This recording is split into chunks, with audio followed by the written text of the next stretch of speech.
What's up guys, welcome to Supercars of London and properly episode 1 of testing a bunch of new cars to replace the Audi A1. And this is where it all began, at Watford Audi, where Sanj, head salesman here, sold me the Audi A1, and then I took it back to him 6 hours later, all blacked out, and he totally fell in love with it. And I've known Sanj for many years, and today he has sorted me out with probably the first realistic replacement to the Audi A1, and it is a brand new 2016 Audi S3.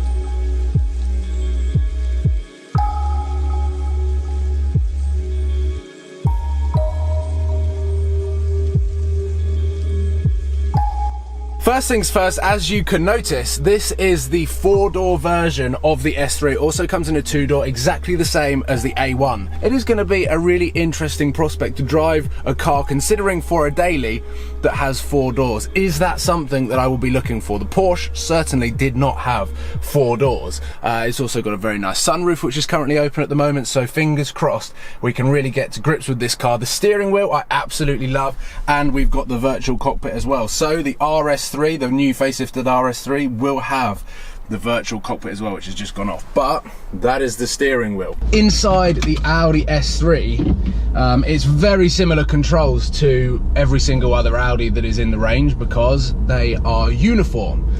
The seats are really nice. We've got the quilted sport seats here, and to move off, it's very easy to do. One thing that I said in the Porsche pretty much right from the word go, as I was discovering all of the controls, everything that was in the Porsche I was learning on camera. This, however, just feels very familiar, and of course to a lot of people that is something that is comfortable when buying a new car. They want something that they're used to, something that they're not going to have to press all of the buttons to work out what things do.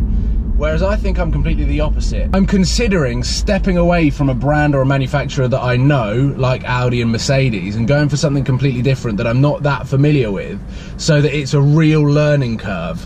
And I need to turn start stop off because I don't like it. Back on. I just don't like the lurch of...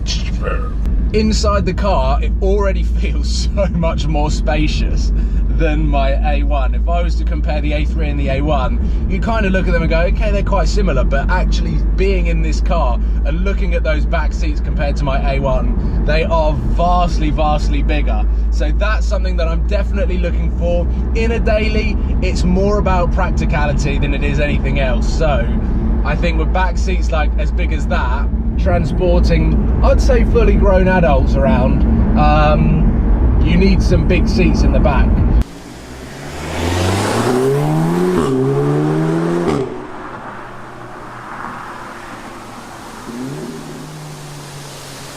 This is definitely a lot punchier than my A1. This is about 40% throttle, a lovely fart from the upshift exhaust, and I'm in manual. I have no idea what sort of drive select we are using at the moment. I can imagine, oh, we're in dynamic. Excellent. Let's go into manual. And let's find out the capabilities of the facelifted S3. Ready? Jesus.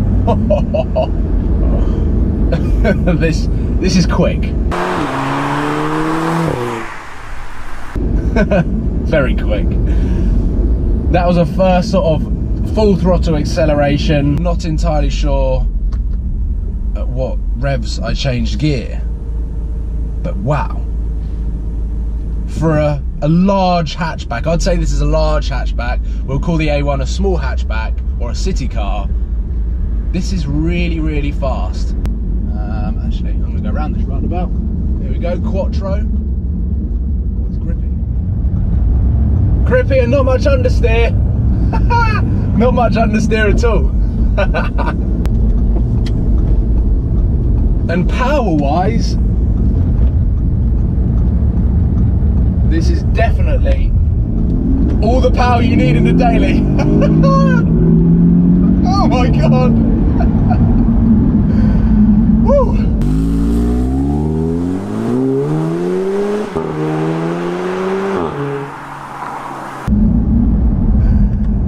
The performance on this car is definitely impressive. Okay, I've kind of realised I was getting a bit ahead of myself and doing a doing a test on its performance capabilities whilst trying to talk about what it's like as a daily.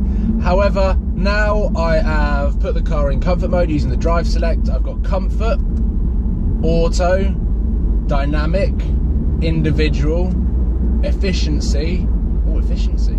I had that in my A1 as well. But in the A1 I had efficiency, auto and dynamic. So the drive select has obviously become a lot more intelligent in these cars. And I'm driving around in comfort mode now. Obviously that softens the suspension a little bit, lightens up the steering. I assume the valves on the exhaust system aren't as prominent as they have been. Turn it off. Very well spec'd, quite relaxing. The seats are nice. Powerful. Space. If I was to consider the facelifted RS3, so brand new RS3, top of the range, upgraded power, upgraded performance, upgraded technology, and of course facelifted, you are going to be looking at a March, April, May delivery. So you cannot get a new facelifted RS3 for quite some time. So if we're talking about the entire A3 family, in a weird way, the S3 I think is inching ahead against the RS3, purely because the facelifted RS3 isn't available until Q1 and Q2 of next year, and of course the used one, well, in 6 months time is going to be the old one.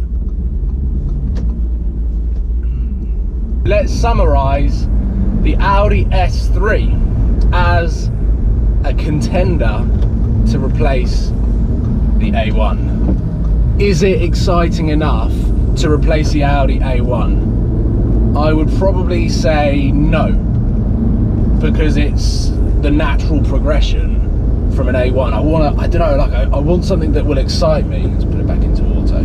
Fundamentally, as a car, this is near enough. I'm going to say it, even though I've just said that this isn't the right car for me to replace the A1 with, but it's almost the perfect daily.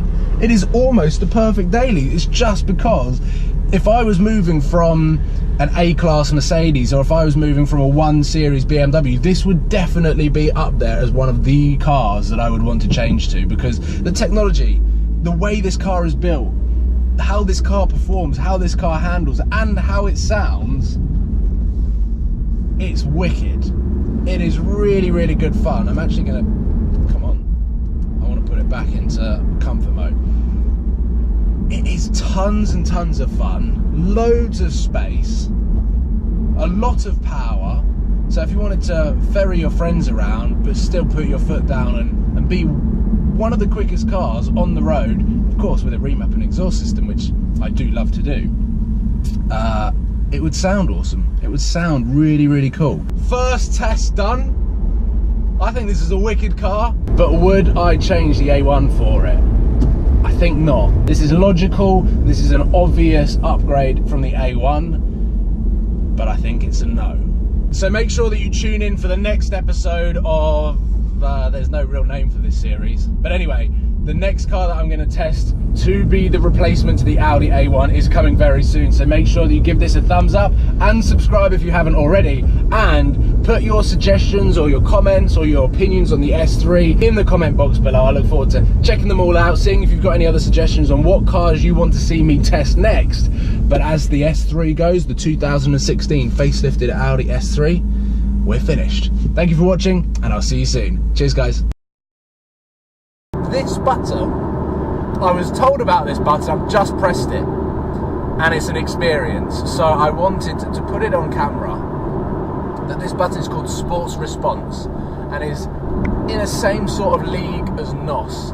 This button here gives you a 20-second boost of all of the performance and turbo power that you can have on a car. It gives you 20 seconds of it for you to hoon. Ready? I'm going to press this button now and you'll hear the car.